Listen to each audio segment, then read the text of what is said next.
Good evening friends, कैसे हो आप सब। और मैं आप सबके बीच आप सभी का स्वागत करता हूं आपके YouTube चैनल GRA मीडिया में। मैं गणपत सर, जो राजस्थान के इतिहास की क्रमबद्ध क्लास को सुचारू रूप से वापस जो चल रही है हमारी क्लास है, उसमें आप सभी का तहे दिल से स्वागत, अभिनंदन, हार्दिक आभार। बात कर रहे हैं हम राजस्थान के इतिहास में मेवाड़ के सिसोदिया वंश की, जिसमें हमारा चल रहा है। कल हमने पढ़ा था राणा सांगा के बारे में, जिसमें कंप्लीट नहीं हुआ था, लेकिन उसी क्रम में हम आगे बढ़ेंगे कि राणा सांगा के समय दिल्ली का जो शासक था इब्राहिम लोदी, उसके और सांगा के बीच दो युद्ध होते हैं, ठीक है। और उसी समय भारत और बाहरी आक्रमणकारी जो मुगल वंश का संस्थापक बाबर, जो इब्राहिम लोदी को पानीपत के मैदान में हराता है, उन्हें 1526 ईस्वी में। अब इसी क्रम में आगे बात करेंगे, तो शुरू करें हम मेवाड़ का इतिहास।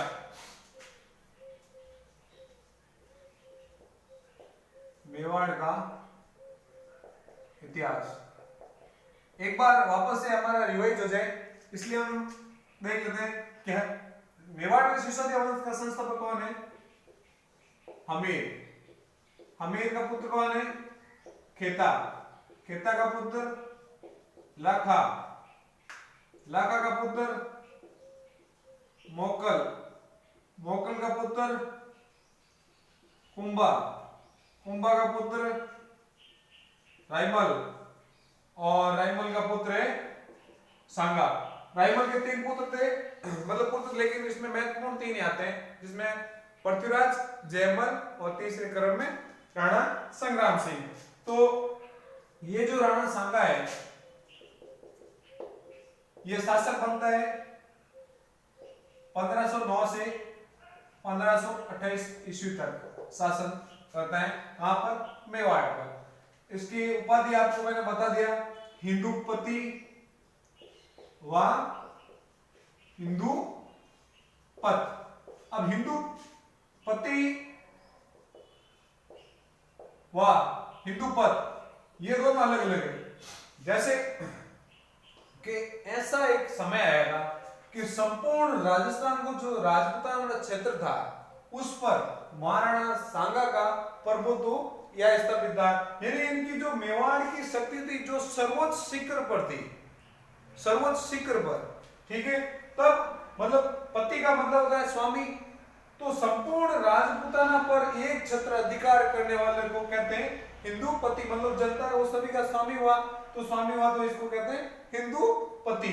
और ये हिंदूपत, ये हिंदूपति और ये हिंदूपत, पथ का मतलब होता है रास्ता दिखाने वाला। भाई हम कहीं जा रहे हैं और हमें कोई रास्ता दिखाने वाला हो, तो वो पथ प्रदर्शक होता है। तो ये हिंदुओं को मतलब रास्ता दिखाने वाला कौन है। राणा संग्राम सिंह, ठीक है।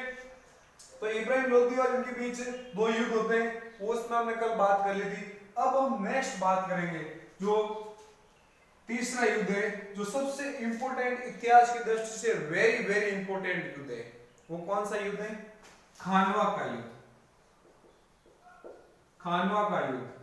अधिकांश समय इस युद्ध से क्वेश्चन काफी बार पूछे गए हैं, ठीक है ना, क्योंकि इस युद्ध के अंतर्गत एक ऐसे शासक से सामना होता है। वो कौन होता है। दिल्ली में मुगल संस्थापक का शासक है बाबर, जो फरगना से भारत आया था। उसने युद्ध में जो नई तकनीकी अपनाई थी, जिसके माध्यम से वो सांगा को पराजित कर सका। खानवा का युद्ध कब होता है। 17 मार्च 1527। याद रखना, वेरी इंपॉर्टेंट डेट है, सीधा क्वेश्चन बन सकता है कि खानवा का युद्ध कब हुआ। 17 मार्च 1527 में, ठीक है। किस किस के बीच होता है। सांगा व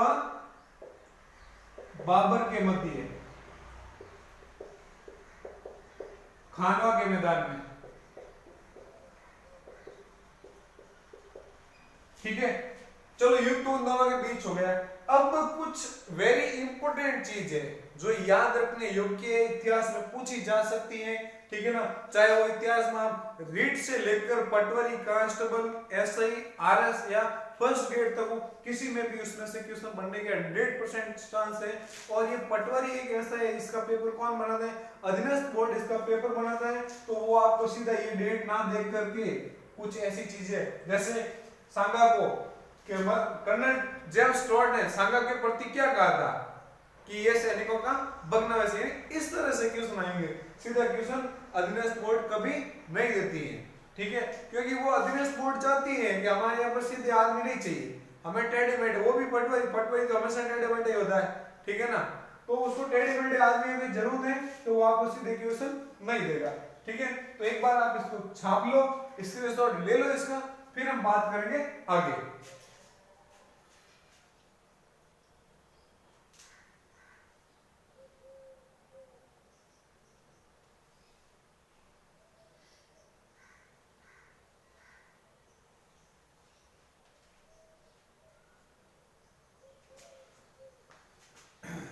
तो शिशोदिया वंश का संस्थापक हमी, हमी का बेटा खेता, खेता का बेटा लाका, लाका का बेटा मोकल, मोकल का बेटा कुंभा, कुंभा का रायमल, रायमल का सांगा। मुझे तो अच्छी तरह से याद है, आप इसको रट लेना, क्रम वाइज रट लेना। मेवाड़ का इतिहास आज तक आपको किसी इंस्टीट्यूट में ऐसा पढ़ाया हो ना, तो मुझे बता देना। यह सांगा, सांगा का शासनकाल है 1509 से 1528 के बीच। इसको कहते हैं हिंदूपति और हिंदू पत। कानवा का युद्ध होता है 17 मार्च 1527 किसके मध्य? खानवा के मैदान में होता है, और बाबर और संग्राम सिंह के मध्य होता है। अब आपको युद्ध की सारी रणनीतियां बता देते हैं, ठीक है। रणनीतियां क्या है? ये है हमारा खानवा, ठीक है।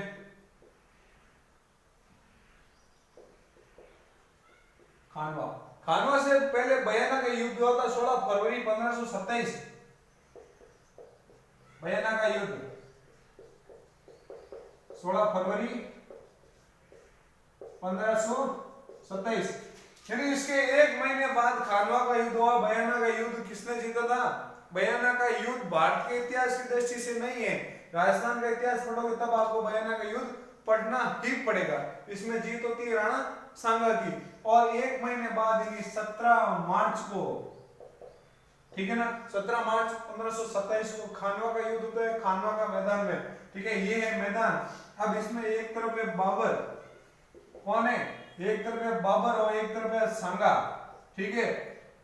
ये है सांगा के सैनिक। अब इसमें जो रणनीति बनाई है ना जो युद्ध में, वो सबसे ध्यान रखने योग्य बात है। रणनीति क्या थी? देखो,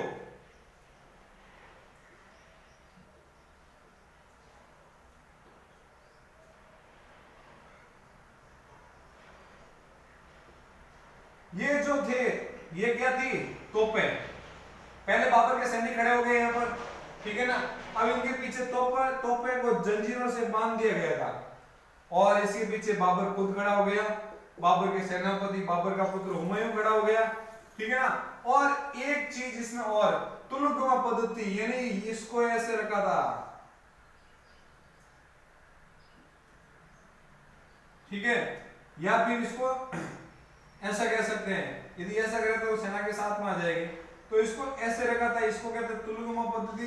यहाँ पर भी सेना और यहाँ पर भी सेना, मतलब बाबर कभी भी अपनी संपूर्ण सेना के साथ कभी भी युद्ध नहीं करता था। क्यों? क्योंकि वो हमेशा आधी सेना भेजता था, आधी सेना थक जाती थी, फिर उसके बाद जो दूसरी सेना थी उसको वापस दूसरी तरफ से अटैक करने को भेजते थे, जिससे दुश्मन देश की जो सेना थी वो तितर बितर हो जाती थी और आराम से युद्ध जीत जाता था, ठीक है ना। तो ये था। और यहां थे तोपची,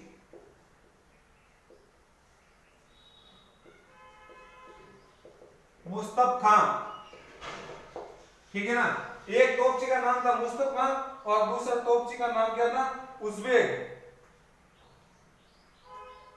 उस्ताक अली और उस्ताक अली, ठीक है ना। और ये विधि थी जो तुलगुमा पद्धति थी, तुलगुमा पद्धति, ठीक है ना। किससे सीखी थी? उज़्बेकों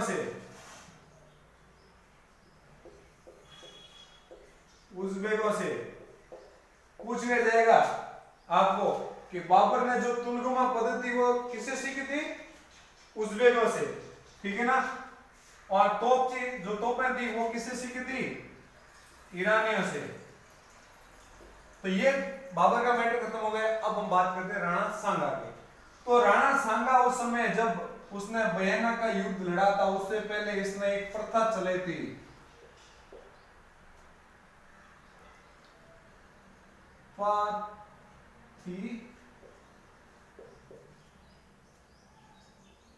पेरवन। ये एक प्रथा थी, ठीक है ना, पाती पेरवन, पाथी नहीं है, पाती, ठीक है, पाती पेरवन पढ़ते हैं।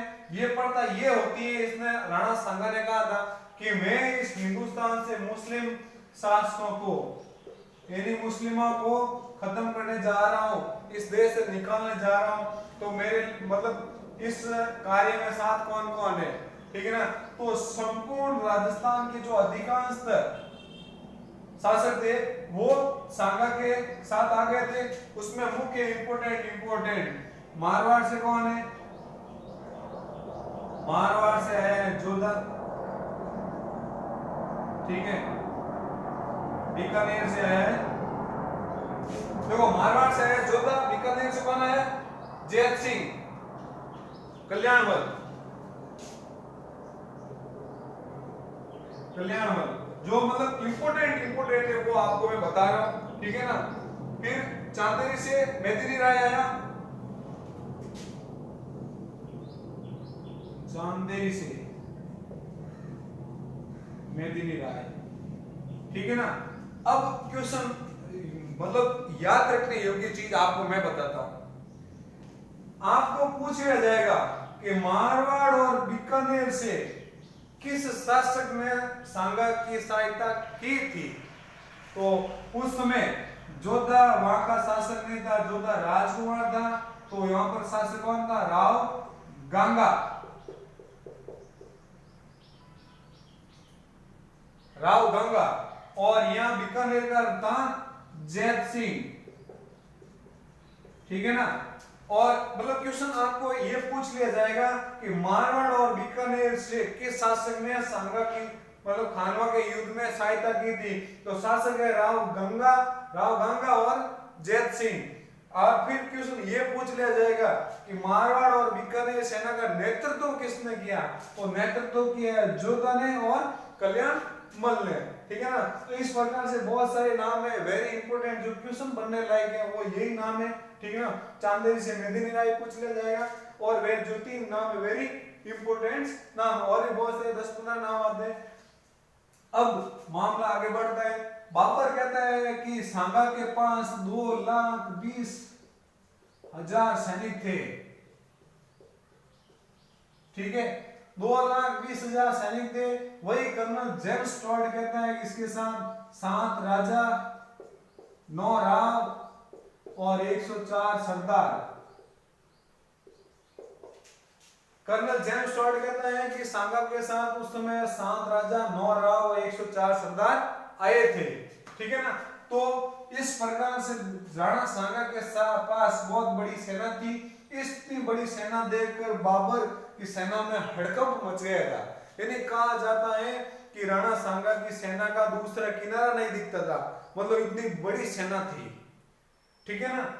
तो मुस्लिम सैनिकों में हड़कंप मच गया था और उन्होंने बाबर को बोला कि हम युद्ध नहीं करेंगे, ठीक है ना। तब बाबर ने बोला था कि मैं आपको पैसे दूंगा।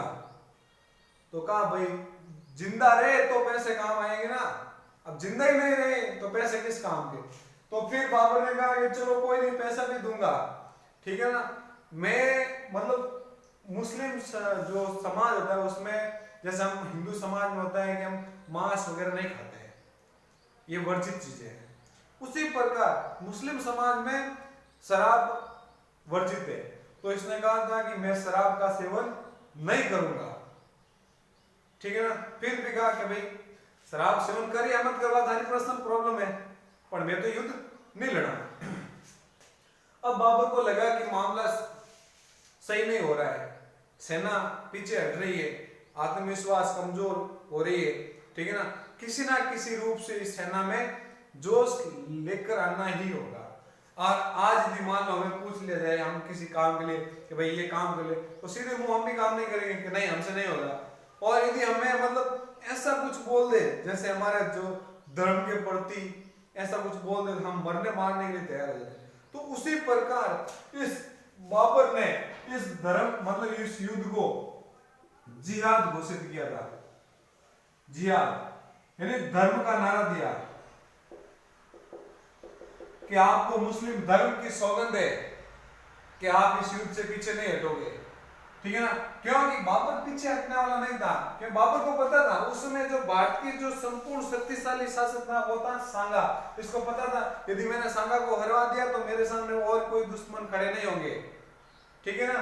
तो या तो ये बोल रहा था कि या तो मुझे मैं इस युद्ध में मारा जाऊंगा, ये तो मेरा अंतिम युद्ध होगा, या फिर मैं पूरे भारत पर एक छत्र राज करूंगा, ठीक है ना।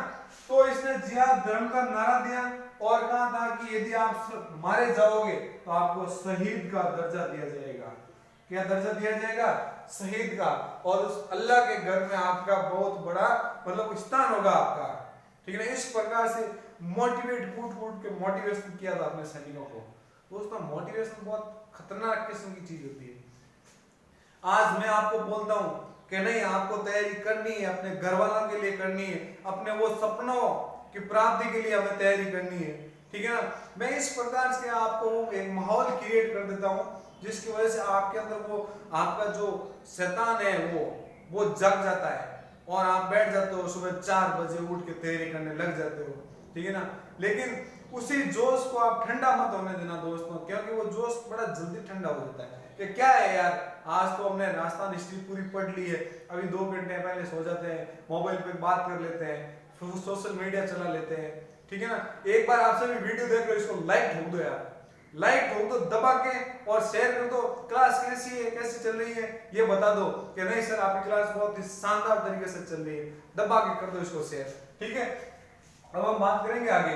तो इसने दिया था शहीद का दिया था नारा और इसको जिहाद घोषित किया गया किस खानवा के युद्ध को।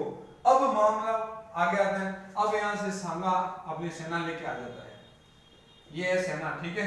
अब देखो सेना में क्या हुआ, इसके पास घुड़सवारी भी अच्छी थी, तोप थे, ठीक है ना, तुलुगमा पद्धति थी, बंदूकें थी।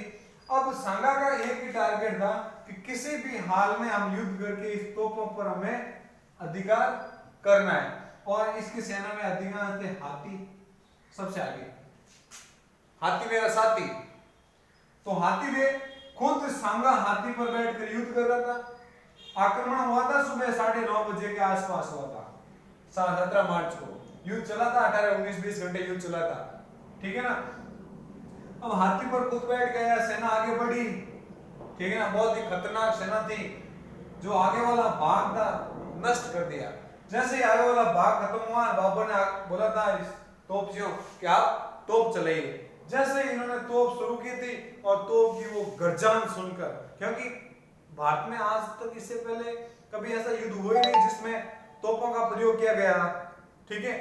तो गर्जन सुनकर जो हाथी थे वो वापस अपनी उल्टी दिशा में भाग रहे थे, ठीक है ना। क्योंकि एक तो तोप की मार और उस गोले के जो गोला गिरता था वहां पर आग उत्पन्न होती थी, उस जो गर्मी थी वो हाथी सहन नहीं कर पाए और अपनी ही सेना को रोकते हुए वापस चले जा रहे हैं। इसी बीच एक तीर आकर लग जाता है किसको, सांगा को, और सांगा नीचे गिर जाता है। तभी उनके सरदारों को पता चलता है, सांगा को एक घेरे में एक तीर करके उसको युद्ध मैदान से बाहर कर दिया जाता है, बाहर कर दिया जाता है। और जो राजचिन्ह था, राजचिन्ह वो कौन धारण करता है, जाला अज्जा धारण करता है और युद्ध में लड़ते हुए मारा जाता है, ठीक है ना। ये घायल हो गया था, इसको युद्ध से बाहर कर दिया जाता है। लेकिन जब महाराणा सांगा को होश आता है तो वो युद्ध से बाहर होता है, वो पूछता है कि युद्ध का परिणाम क्या हुआ। तो इसके सरदार बताते हैं कि महाराज हम युद्ध हार चुके हैं, ठीक है ना। तो ये फिर भी हार नहीं मानता है, ये हार नहीं मानता है, ठीक है ना। अब इस हार की वजह क्या हुई थी? सांगा की वजह यह थी कि बयाना के जो युद्ध हुआ था उसके तुरंत बाद इसको आक्रमण करना चाहिए था। किसके ऊपर? बाबर के ऊपर, ठीक है ना, क्योंकि इसने 1 महीना लेट किया तो इसको तैयारी करने का अच्छा मौका मिल गया। ये अपनी तैयारी इतनी व्यवस्थित ढंग से की थी, मतलब जब आधे दिन तक ये सेना थक चुकी थी तब इसने यहाँ से पीछे से आक्रमण करवाया था वापस, इधर से और इधर से। अब दोनों तरफ से ठुकाई होती है तो पता ही है यार, आदमी अपनी जान बचाते हुए भागता है। और कहा जाता है कि इतना नरसंहार हुआ था, ठीक है ना, बाबर ने खुद उस कहा था कि ये मेरे जीवन का सबसे काला दिन है, ठीक है ना, मतलब इतना नरसंहार हुआ था। तो युद्ध के कारण, मतलब हार के कारण है, एक तो समय मिल गया बाबर को, फिर बाबर के पास आधुनिक अस्त्र थे जिसमें बंदूक है, तोपें हैं, ठीक है ना, आधुनिक अस्त्र थे, अच्छे अश्वारोहित सेना थी इसके पास, और इसके पास हाथी थे। हाँ हाथी अच्छे, लेकिन हाथी तब काम आते हैं जब पैदल सेना हमारे सामने, मतलब आगे पैदल सेना खड़ी हो, तब हाथी काम आते हैं, ठीक है ना। लेकिन ऐसा नहीं था, इसकी वजह से सांगा को मतलब तीर लग गया। तीर लगने के बाद सेना में हड़कंप मच जाता है, क्योंकि यदि राजा को यदि तीर लग जाता है तो सेना में तो स्वाभाविक है कि उसमें हड़कंप मचेगा और किसी भी हाल में उसको बाहर कर दिया जाता है। बाहर करने के बाद उसको वहां आता है, तब पता चलता है कि वो युद्ध बाबर जीत चुका होता है।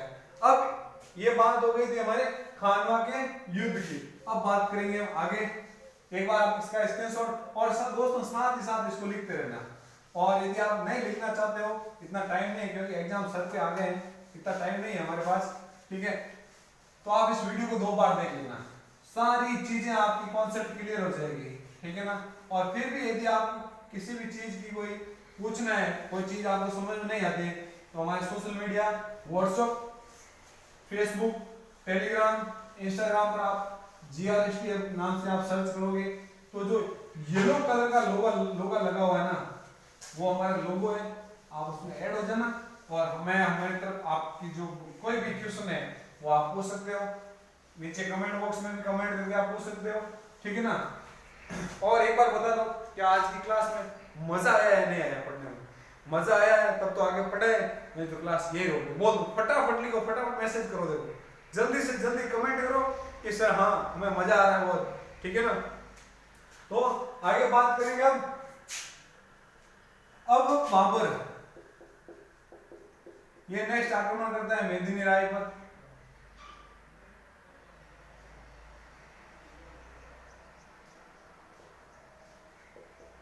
मेदिनी राय ये भी हिंदू शासक है।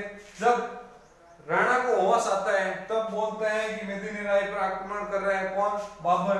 तो सांगा भी कहता है कि हम भी इसके साथ, मतलब इसके पीछे, इसके सहयोग के लिए आगे चले। आगे जा रहे हैं बाबर और पीछे ये जा रहा है। कहा जाता है कि किसका आता है कहां पर?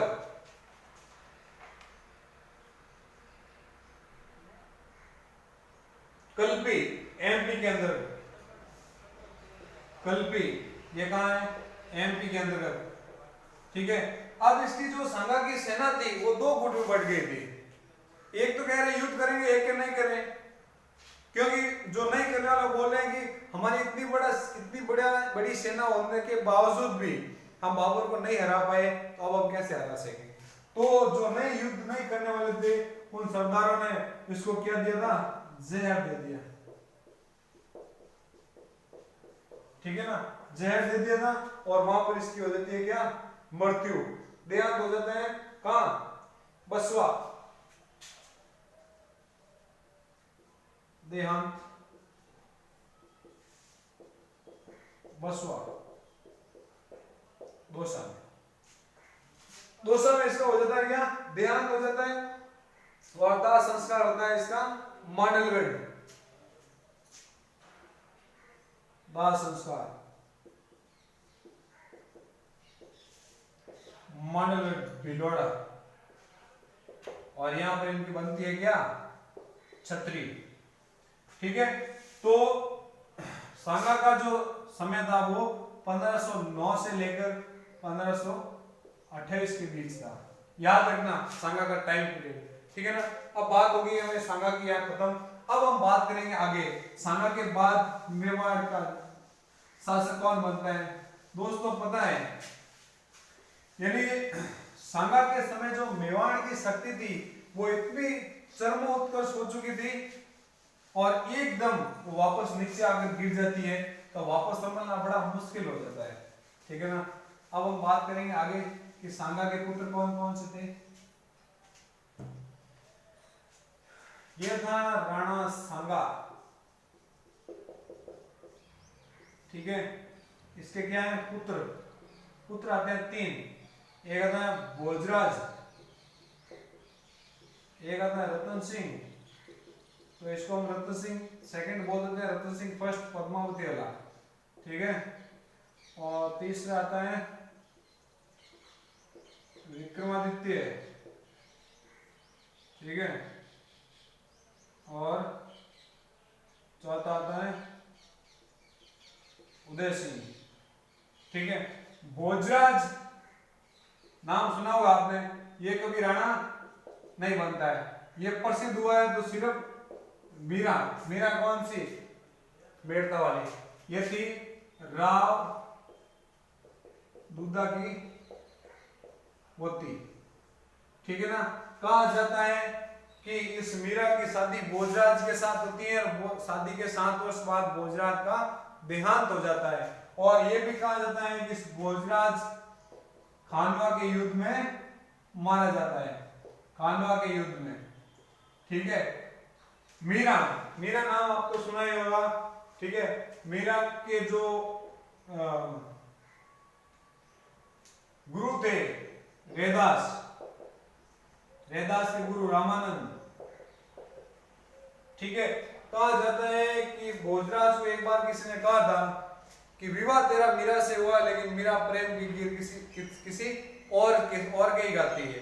तब भोजराज ने कहा था कि मेरी लड़ाई उस इंसान से, मथुरा का ग्वाला, गीता का ज्ञान, मथुरा का ग्वाला, गीता का ज्ञान, ठीक है, अर्जुन का सारथी, उस इंसान से है मेरा। ठीक है ना। कि भले ही मैं इस लड़ाई में जीत नहीं पाऊं, लेकिन मैं इतिहास में अमर हो जाऊंगा। ठीक है। तो भोजराज का उल्लेख सिर्फ मीरा की वजह से ही प्रसिद्ध है। ठीक है।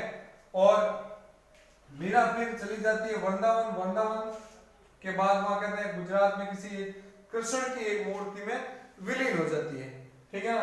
तो यहाँ भोजराज का मामला हो गया समाप्त। रतन सिंह, ठीक है ना, रतन सिंह सेकंड, ये 1528 से लेकर 1531 तक। ठीक है ना। 1531 में किसी शासक के द्वारा आपस में युद्ध होने की वजह से ये भी हो जाता है खत्म, इसका ज्यादा कोई उल्लेख मिलता नहीं है। अब आता है विक्रमादित्य। ठीक है ना। इसका जो शासनकाल आता है वो 1531 से लेकर 36 के बीच। ठीक है। अब विक्रमादित्य क्या था, छोटा था, राणा सांगा, मतलब राणा सांगा का पुत्र छोटा था, तब ये शासक बनने के योग्य नहीं था, लेकिन इसको शासक बनाया गया। और संरक्षक में राजमाता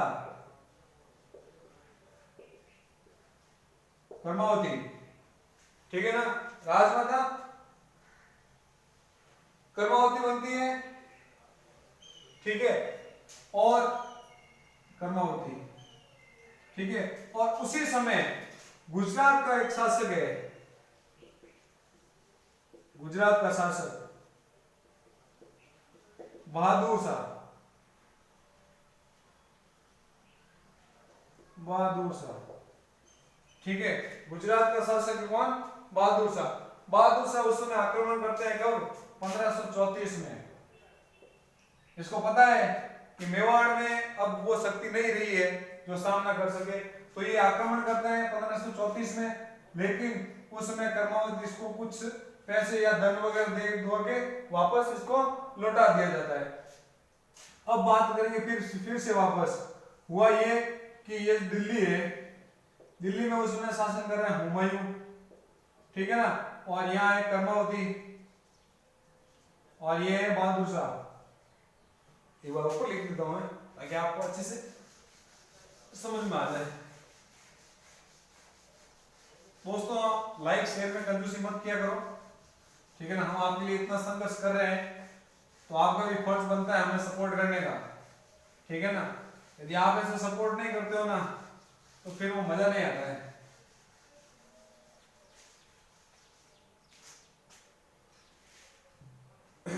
तो ये हमारा राजस्थान, ठीक है। ये दिल्ली, दिल्ली में हुमायूं, यहाँ विक्रमादित्य, और यहाँ है बहादुर शाह। 1534 में ये आक्रमण करता है और वहां पर रानी कर्मावती बहादुर शाह को कुछ दे दुआ के वापस इसका निपटारा कर दिया जाता है, ठीक है ना। तब कहा जाता है कि यहाँ जो रानी कर्मावती है वो हुमायूं को बोलती है कि भाई गुजरात का शासक है वो बहादुर शाह हमारे ऊपर आक्रमण कर रहा है, ठीक है। राखी भेजती है, क्या राखी। लेकिन जब ये तो वैसे ही बहादुर शाह पर आक्रमण करने के लिए आता था, ये वहां से आया, ठीक है ना। तब इसको पता चला बहादुर शाह को कि हुमायूं आ रहा है और हुमायूं से मैं जीत नहीं पाऊंगा, तो ये हुमायूं से पहले वापस आक्रमण करता है 1534 में, ठीक है। और उस समय युद्ध करता है और युद्ध में उसका नेतृत्व कौन करता है? देवलिया का ठाकुर है, जो राणा का प्रतिनिधि, इसका प्रतिनिधि देवलिया का ठाकुर, देवलिया का ठाकुर कौन है? बाघ सिंह और रानी कर्मावती, ये दोनों इसका युद्ध के सामना करते हैं, ठीक है। और उसी समय कहा जाता है कि जो मेवाड़ का दूसरा शाखा होता है, मेवाड़ का दूसरा शाखा, ठीक है, वो होता है 1534 में। ये होती है जौहर और ये करते हैं केसरिया। हुमायूं को राखी भेजते हैं लेकिन हुमायूं आते आते लेट हो जाता है, इसकी वजह से यहाँ पर केसरिया और जौहर हो जाता है, ठीक है ना। तो किसके नेतृत्व में हुआ? जौहर कर्मावती के नेतृत्व में। केसरिया किसके नेतृत्व में? देवलिया ठाकुर बाघ सिंह के नेतृत्व में। कब हुआ? 1534, ठीक है ना। उस समय विक्रमादित्य और उदय सिंह को भेज देते हैं कहीं और जगह पर, ठीक है ना। तो ये मेवाड़ या चित्तौड़ का दूसरा जौहर है। अब इसी विक्रमादित्य को मारने के लिए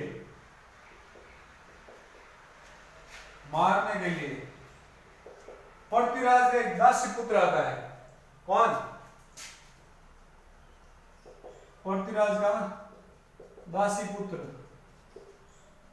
दासी पुत्र पहले भी आए थे, चाचा और मेरा, ये दूसरी बार है। दासी पुत्र कौन है? बनवीर। और ये किसी कर देते हैं इसकी हत्या, विक्रमादित्य की हत्या कर देते हैं। उसके बाद महल में आते हैं उदय सिंह को मारने के लिए, उदय सिंह को। लेकिन यहां पर होती है एक दाई मां, जिसका नाम है पन्ना दाई। ये अपने बेटे